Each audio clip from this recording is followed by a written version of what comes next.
আসসালামু আলাইকুম। ডাক্তার সোহান বলছি। একজন আমাকে প্রশ্ন করছে যে গর্ভধারণের আগে অর্থাৎ কনসেপ্ট করার আগে কী কী বিষয় লক্ষ্য রাখা উচিত। সো আমি এই জিনিসটাকে 4টা পয়েন্টে আনছি। একে বলা হয় প্রি কনসেপশনাল কাউন্সিলিং, অর্থাৎ গর্ভধারণের আগেই কোনো বিষয়ে কাউন্সিল করা হয়। সো প্রথম পয়েন্ট হচ্ছে, অনেক সময় কয়েকটি রোগ থাকে, যেমন হচ্ছে ডায়াবেটিস। অনেক সময় বোঝা যায় না যে তার ডায়াবেটিস আছে কিনা। অনেকে থাইরয়েডের সমস্যা থাকতে পারে, অনেকে উচ্চ রক্তচাপ থাকে। সো গর্ভধারণের আগে অবশ্যই এই রোগগুলোকে কন্ট্রোলে রাখা, রোগগুলো আসছে কিনা এটাকে ডায়াগনোসিস করা।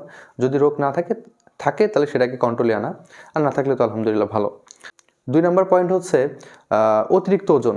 হ্যাঁ, অতিরিক্ত ওজন সাধারণত আমরা তার যত ওজন এটাকে আমরা উচ্চতার সাথে তুলনা করি, অর্থাৎ একে বলে BMI, body mass index. So ওজনকে যদি আমরা উচ্চতার সাথে ভাগ করি, সো এটার মান দক্ষিণ এশিয়া বা আমাদের এই বাংলাদেশের সাপেক্ষে এটা যদি 23-এর বেশি হয়, আমরা সাধারণত তার বলি যে অতিরিক্ত ওজন, বা 25-এর বেশি হলে বলতে পারি অতিরিক্ত ওজন। সেক্ষেত্রে অতিরিক্ত ওজন থাকলে তার গর্ভধারণের সময় নানা ধরনের জটিলতা হতে পারে।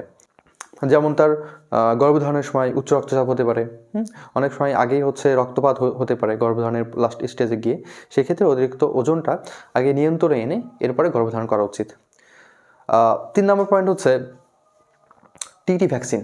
হ্যাঁ, অনেকের কিন্তু মেয়েদের কিন্তু হচ্ছে এই অ্যাডোলেসেন্ট পর্যায়ে কিন্তু টিটি ভ্যাকসিন নেওয়া হয়। সো অনেকের কিন্তু এই টিটি ভ্যাকসিনের ডোজটা দেওয়া হয় না, সেক্ষেত্রে গর্ভধারণের সময় দিতে হয়। এজন্য আমি যদি গর্ভধারণের আগেই টিটি ভ্যাকসিন ডোজটা কমপ্লিট করে রাখতে পারি, সেক্ষেত্রে কিন্তু আমার পরবর্তীতে আর কোনো জটিলতা সৃষ্টি হচ্ছে না। 4 নম্বর পয়েন্ট হচ্ছে ফলিক অ্যাসিড সাপ্লিমেন্ট। অর্থাৎ ফলিক অ্যাসিড যদি কারো ডেফিসিয়েন্সি থাকে, এ থেকে কিন্তু পরবর্তীতে যখন বাচ্চা হয়, বাচ্চার কিন্তু হচ্ছে অনেক ধরনের অসুবিধা হয়ে থাকে।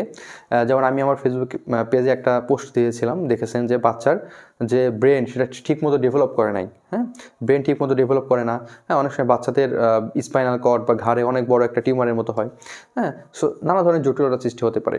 তো এই ফলিক অ্যাসিড সাপ্লিমেন্ট খাওয়ার নিয়ম হচ্ছে গর্ভধারণের 1 মাস আগে থেকে খাওয়া শুরু করা, প্রতিদিন 5 মিলিগ্রাম করে খাওয়া ফলিক অ্যাসিড। গর্ভধারণের 1 মাস আগে থেকে খাওয়া শুরু করা এবং তারপরেও পরবর্তী 3 মাস খাওয়া।